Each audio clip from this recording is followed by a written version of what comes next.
നമസ്കാരം, മലയാളത്തിലേക്ക് സ്വാഗതം. പലിശ നൽകാത്തൊരു നിക്ഷേപത്തെക്കുറിച്ച് നിങ്ങൾ കേട്ടിട്ടുണ്ടോ? കേൾക്കുമ്പോൾ നഷ്ടമാണെന്ന് തോന്നുമെങ്കിലും ശരിയായി ഉപയോഗിച്ചാൽ നിങ്ങളുടെ ലക്ഷ്യങ്ങൾ നേടിയെടുക്കാൻ ഏറ്റവും സുരക്ഷിതമായൊരു വഴിയാണിത്. അതാണ് സീറോ കൂപ്പൺ ബോണ്ടുകൾ. അപ്പോൾ ഇവിടെ നമുക്ക് എന്താണ് ലാഭമെന്ന് തോന്നും അല്ലേ? 1,00,000 രൂപയുടെ ബോണ്ട് വെറും 60,000 രൂപയ്ക്ക് കിട്ടും. അതും കാലാവധി കഴിയുമ്പോൾ 1,00,000 രൂപ തിരികെ ലഭിക്കുമെന്ന ഉറപ്പോടെ. പലിശയ്ക്ക് പുറകെ പോകാതെ വലിയൊരു തുക സമ്പാദിക്കാൻ സഹായിക്കുന്ന സീറോ കൂപ്പൺ ബോണ്ടുകളെ കുറിച്ചുള്ള വിവരങ്ങളാണ് ഇന്ന് നമ്മൾ മനസ്സിലാക്കുന്നത്. ബോണ്ട് എന്താണെന്നും പലതരത്തിലുള്ള ബോണ്ടുകൾ ഏതൊക്കെയാണ് എന്നും നമ്മൾ ഇതിനകം മനസ്സിലാക്കിയിട്ടുണ്ട്. അതിൽ തന്നെ ഓരോ ടൈപ്പ് ബോണ്ടുകളുടെയും ഡീറ്റെയിൽഡ് ആയിട്ടുള്ള കാര്യങ്ങളാണ് നമ്മൾ ചർച്ച ചെയ്യുന്നത്. ഫിക്സഡ് റേറ്റ് ബോണ്ട്സും ഫ്ലോട്ടിംഗ് റേറ്റ് ബോണ്ടും എന്നിവ എന്താണെന്ന് നിങ്ങൾക്ക് ഓർമ്മയുണ്ടാകുമെന്ന് കരുതുന്നു. ഇന്ന് സീറോ കൂപ്പൺ ബോണ്ടുകളുടെ കാര്യങ്ങൾ നമുക്ക് വ്യക്തമായി മനസ്സിലാക്കാം. കൃത്യമായ ഇടവേളകളിൽ പലിശ നൽകാത്ത ഒരുതരം കടപ്പത്രമാണ് സീറോ കൂപ്പൺ ബോണ്ടുകൾ. സാധാരണ ബോണ്ടുകളിൽ നിന്ന് വ്യത്യസ്തമായി ഇവ നിക്ഷേപകർക്ക് കൃത്യസമയത്ത് പലിശ നൽകുന്നില്ല എങ്കിലും ഈ ബോണ്ടുകൾ അവയുടെ യഥാർത്ഥ വിലയേക്കാൾ കുറഞ്ഞ നിരക്കിൽ വിൽക്കുന്നു. കാലാവധി പൂർത്തിയാകുമ്പോൾ നിക്ഷേപകന് ബോണ്ടിന്റെ പൂർണ്ണമായ തുക നൽകുകയും ചെയ്യും. ഇവിടെ ബോണ്ട് വാങ്ങിയ വിലയും കാലാവധി കഴിയുമ്പോൾ ലഭിക്കുന്ന തുകയും തമ്മിലുള്ള വ്യത്യാസമാണ് നിക്ഷേപകന്റെ ലാഭം. ബോണ്ടിന്റെ യഥാർത്ഥ വിലയേക്കാൾ കുറഞ്ഞ നിരക്കിലാണ് വിതരണം ചെയ്യുന്നത് എന്നതിനാൽ ഇവയെ ഡിസ്കൗണ്ട് ബോണ്ടുകൾ എന്നും വിളിക്കാറുണ്ട്. റിസർവ് ബാങ്ക് ഓഫ് ഇന്ത്യ പുറപ്പെടുവിക്കുന്ന ട്രഷറി ബില്ലുകൾ സീറോ കൂപ്പൺ ബോണ്ടുകൾക്ക് ഉദാഹരണമാണ്. ഈ ട്രഷറി ബില്ലുകൾക്ക് പരമാവധി 364 ദിവസത്തെ കാലാവധിയാണ് ഉള്ളത്. കാലാവധി പൂർത്തിയാകുമ്പോൾ നിക്ഷേപകർക്ക് ബോണ്ടിന്റെ മുഖവില അഥവാ ഫേസ് വാല്യൂ ലഭിക്കും. ബോണ്ട് വാങ്ങിയ വിലയും കാലാവധി കഴിയുമ്പോൾ ലഭിക്കുന്ന തുകയും തമ്മിലുള്ള വ്യത്യാസമാണ് നിക്ഷേപകന്റെ ആദായം എന്നുള്ളതിനാൽ ബോണ്ടിന്റെ കാലാവധി കൂടുന്തോറും നിക്ഷേപകൻ അത് വാങ്ങാൻ നൽകേണ്ടി വരുന്ന വില കുറഞ്ഞുകൊണ്ടിരിക്കും. ഉദാഹരണത്തിന് 100 രൂപ വിലയുള്ള ഒരു ബോണ്ട് നിങ്ങൾ 70 രൂപയ്ക്ക് വാങ്ങുന്നുവെന്ന് കരുതുക. കാലാവധി എത്തുമ്പോൾ നിങ്ങൾക്ക് 100 രൂപ തിരികെ ലഭിക്കുന്നു. ഇവിടെ ലഭിക്കുന്ന 30 രൂപയാണ് നിങ്ങളുടെ ആദായം. FDയിൽ നിന്ന് വ്യത്യസ്തമായി ദീർഘകാലത്തേക്ക് നിക്ഷേപം ആഗ്രഹിക്കുന്നവർക്ക് ഈ ബോണ്ട് നല്ലൊരു ഓപ്ഷനാണ്. കൃത്യമായ ഒരു തുക കാലാവധി കഴിയുമ്പോൾ ലഭിക്കുമെന്ന് നിക്ഷേപകന് ഉറപ്പായിരിക്കുമെന്നതിനാൽ ഇവിടെ കൂടുതൽ സുരക്ഷിതത്വം ലഭിക്കുന്നുണ്ട്. സീറോ കൂപ്പൺ ബോണ്ടുകളുടെ വില നിർണ്ണയിക്കുന്നത് അവയുടെ പ്രസന്റ് വാല്യൂ അഥവാ നിലവിലെ മൂല്യം കണക്കാക്കിയാണ്. ഇതിനായി പ്രധാനമായും ബോണ്ടിന്റെ ഫേസ് വാല്യൂ, വാർഷിക പലിശ നിരക്ക്, കാലാവധി എന്നീ 3 ഘടകങ്ങളെയാണ് പരിഗണിക്കുന്നത്.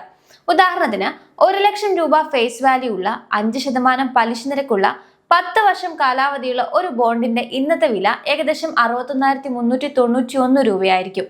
ഈ കണക്കുകൂട്ടലിലൂടെ മനസ്സിലാകുന്നത് സീറോ കൂപ്പൺ ബോണ്ടുകൾ എപ്പോഴും അവയുടെ യഥാർത്ഥ മൂല്യത്തെക്കാൾ വളരെ കുറഞ്ഞ നിരക്കിലാണ് വിപണിയിൽ വിൽക്കപ്പെടുന്നത് എന്നതാണ്. ഈ കുറഞ്ഞ വിലയിൽ ബോണ്ട് വാങ്ങി കാലാവധി പൂർത്തിയാകുമ്പോൾ മുഴുവൻ തുകയും കൈപ്പറ്റുമ്പോൾ ലഭിക്കുന്ന ആ വലിയ വ്യത്യാസമാണ് നിക്ഷേപകന്റെ ലാഭം. സീറോ കൂപ്പൺ ബോണ്ടുകൾ പ്രധാനമായും ദീർഘകാല സാമ്പത്തിക ലക്ഷ്യങ്ങൾ ഉള്ള നിക്ഷേപകർക്ക് വേണ്ടിയിട്ടുള്ളതാണ്. അതായത് റിട്ടയർമെന്റ് പ്ലാനിംഗ്, കുട്ടികളുടെ ഉന്നത വിദ്യാഭ്യാസം തുടങ്ങിയ വലിയ ലക്ഷ്യങ്ങൾക്കായി പണം സ്വരൂപിക്കാൻ ആഗ്രഹിക്കുന്നവർക്കും വിപണിയിലെ ചെറിയ മാറ്റങ്ങൾ ഉൾക്കൊള്ളാൻ കഴിയുന്ന റിസ്ക് എടുക്കാൻ തയ്യാറുള്ളവർക്കും ഇത് അനുയോജ്യമാണ്. ഈ ബോണ്ടുകളുടെ ഏറ്റവും വലിയ ഗുണം കാലാവധി പൂർത്തിയാകുമ്പോൾ ലഭിക്കുന്ന തുക മുൻകൂട്ടി അറിയാമെന്നുള്ളതാണ്. കൂടാതെ ഡിസ്കൗണ്ട് നിരക്കിൽ ലഭിക്കുന്നതിനാൽ കുറഞ്ഞ തുകയ്ക്ക് നിക്ഷേപം തുടങ്ങാമെന്നതും ഇടയ്ക്കിടെ പലിശ ലഭിക്കാത്തതിനാൽ അത് വീണ്ടും നിക്ഷേപിക്കേണ്ടി വരുന്ന റീഇൻവെസ്റ്റിംഗ് റിസ്ക് ഇല്ല എന്നതും ഇതിന്റെ പ്രത്യേകതയാണ്. എന്നാൽ പലിശ നിരക്കിലെ മാറ്റങ്ങൾ ബോണ്ടിന്റെ വിപണി വിലയെ ബാധിക്കാമെന്നതും കാലാവധിക്ക് മുൻപ് വിൽക്കാൻ പ്രയാസമായേക്കാമെന്നതും നിക്ഷേപകർ ശ്രദ്ധിക്കേണ്ടതുണ്ട്. പലിശ പണമായി കൈപ്പറ്റുന്നില്ലെങ്കിലും ഓരോ വർഷവും നിക്ഷേപത്തിന്മേൽ ഉണ്ടാകുന്ന ലാഭത്തിന് നികുതി ബാധ്യതയുണ്ടാകാം.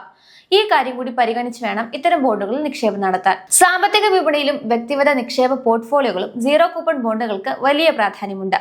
വിരമിക്കൽ കാലത്തേക്കോ കുട്ടികളുടെ ഉന്നത വിദ്യാഭ്യാസത്തിനോ വേണ്ടി പണം സമാഹരിക്കാൻ ആഗ്രഹിക്കുന്നവർക്ക് ദീർഘകാല പ്ലാനിങ്ങിനുള്ള മികച്ച ഉപാധിയാണിത്. ഓഹരി വിപണിയിലെ ചാഞ്ചാട്ടങ്ങൾക്കിടയിലും നിക്ഷേപത്തിന് സ്ഥിരതയും സുരക്ഷിതത്വവും നൽകാൻ ഇവ സഹായിക്കുന്നുണ്ട്.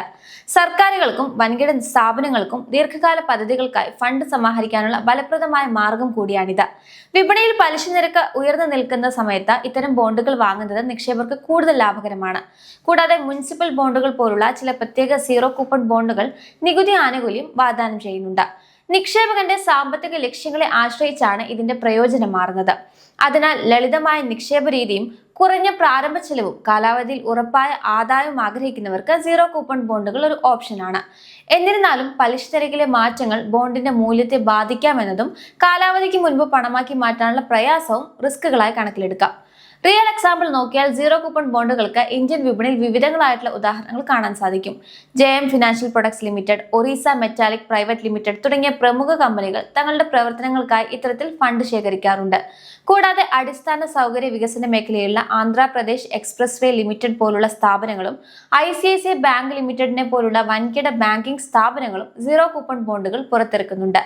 ഈ ബോണ്ടുകൾക്കെല്ലാം തന്നെ ക്രിസിൽ, ICRA, കെയർ തുടങ്ങിയ ഏജൻസികളിൽ നിന്ന് ഉയർന്ന ക്രെഡിറ്റ് റേറ്റിംഗുകൾ ലഭ്യമാണെന്നത് നിക്ഷേപകരുടെ വിശ്വാസ്യത വർദ്ധിപ്പിക്കുന്നു. 2024 മുതൽ 2028 വരെയുള്ള വിവിധ കാലയളവുകളിൽ പൂർത്തിയാകുന്ന ഈ ബോണ്ടുകൾ പലിശയ്ക്ക് പകരം കാലാവധിയിൽ ലഭിക്കുന്ന വലിയൊരു തുക ലക്ഷ്യം വെക്കുന്നവർക്ക് മികച്ച മാർഗമാണ്. ഇതിൽ ഒരു ബോണ്ടിന്റെ അനാലിസിസ് നമുക്ക് നോക്കാം. വ്യക്തമായിട്ട് നിങ്ങൾക്ക് കാര്യങ്ങൾ മനസ്സിലാകുന്നതിന് വേണ്ടിയിട്ടാണ് റിയൽ എക്സാമ്പിൾ അനലൈസ് ചെയ്യുന്നത്. JM ഫിനാൻഷ്യൽ പ്രൊഡക്ട്സ് ലിമിറ്റഡ് പുറത്തിറക്കിയ സീറോ കൂപ്പൺ ബോണ്ട് ഒരു സെക്യൂർഡ് ലിസ്റ്റഡ് പബ്ലിക് ഇഷ്യൂ വിഭാഗത്തിൽ പെട്ടതാണ്. ബോണ്ടിന്റെ ഫേസ് വാല്യൂ 1000 രൂപയും ഇതിന്റെ yield to maturity 9.25%. CRISIL AA credit rating ഉള്ള ഈ ബോണ്ട് നിക്ഷേപകർക്ക് സുരക്ഷിതത്തിന്റെ ഉറപ്പ് നൽകുന്നു. മൊത്തം 8.31 കോടി രൂപയുടെ ഇഷ്യൂ സൈസ് ഉള്ള ഈ ബോണ്ടിൽ നിന്നുള്ള ലാഭം നികുതിക്ക് വിധേയമാണ്, അതായത് ടാക്സബിൾ ആണ്. ഈ ബോണ്ടിന്റെ പ്രധാന സവിശേഷതകൾ പരിശോധിക്കുമ്പോൾ ഇതിന്റെ അലോട്ട്മെന്റ് നടന്നത് 2019 സെപ്റ്റംബർ 11-നാണ്. 2026 സെപ്റ്റംബർ 11-ന് കാലാവധി പൂർത്തിയാകും. ഈ ബോണ്ടിന് ICRA AA റേറ്റിംഗ് എന്ന മികച്ച ക്രെഡിറ്റ് റേറ്റിംഗ് കൂടി ലഭിച്ചിട്ടുണ്ട്. ഓർക്കുക, ഈ ബോണ്ട് ഒരു എക്സാമ്പിളായി നിങ്ങൾക്ക് മുൻപിൽ കാണിച്ചു എന്ന് മാത്രം. അതിനാൽ സ്വന്തം സാമ്പത്തിക ലക്ഷ്യങ്ങൾക്കനുസരിച്ച് ഇത്തരം ബോണ്ടുകൾ തിരഞ്ഞെടുക്കുന്നതിന് മുൻപ് ഒരു വിദഗ്ധ ഉപദേശം തേടുന്നത് ഉചിതമായിരിക്കും.